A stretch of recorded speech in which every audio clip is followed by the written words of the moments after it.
Hi guys! Tara samahan niyo ako mag-get ready with me video. Ang gagawin ko lang naman ngayon is magpa-product shoot ako. So, kailangan kong mag-ayos ng konti.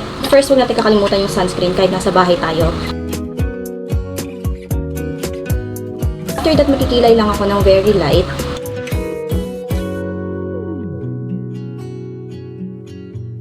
Iko-conceal ko lang konti yung aking under eye. At eto na nga, ito yung gagamitin ko sa cheeks ko ngayon. Alam niyo ba, napaka-nostalgic nito? Ito yung OG na Insta Pink. Nagamit na rin ba kayo nito noon? Ang daming memories na itong Insta Pink na to kasi ginagamit ko to noon, high school pa lang ako. So naalala ko lang. Since Valentine's Day naman ngayon. Little story lang.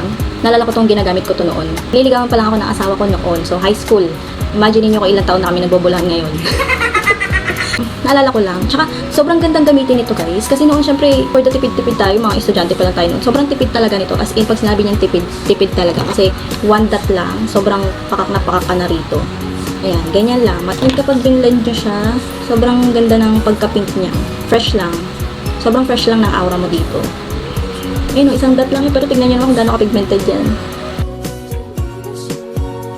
Nakakatuwa kasi yung formula niya, ganun pa rin. Mas na-improve lang siya kasi hindi na siya greasy. Sobrang lightweight lang nitong blush na to.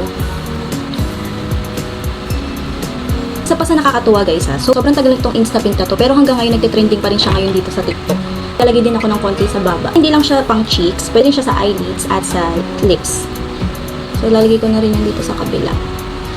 Sobrang bilis niya lang i-blend. At sa lips, sobrang ganda rin ito. Tingnan niyo. Lang siya ulit ginamit. Hindi ko in-expect na tatagal siya sa lips. Kumain ako. Gulat ako kasi meron pa rin siyang stain ng pink. So sabi ko, ang galing naman kasi yung staining power niya talaga. Akala ko sa cheeks lang, pero sa lips din pala. Sobrang nagsistain din talaga siya. Diba? Yan, sobrang fresh lang. Nag-add nga lang pala ako ng mascara. Para alam niyo ba guys, isa sa nakaka-amaze dito sa product na to is nagre-react siya kung ano yung skin color mo. Ang galing. Wala pang 100 pesos to Napakabongga na niya. Di ko alam kung ilang buwan ko itong mauubos kasi sobrang tipid niya talagang gamitin guys. I think it suits sa lahat ng skin color kasi again, nagre-react siya kung ano yung skin color mo. Guys, kung gusto nyo rin matry ito, ilalagay ko na lang yung link sa yellow basket.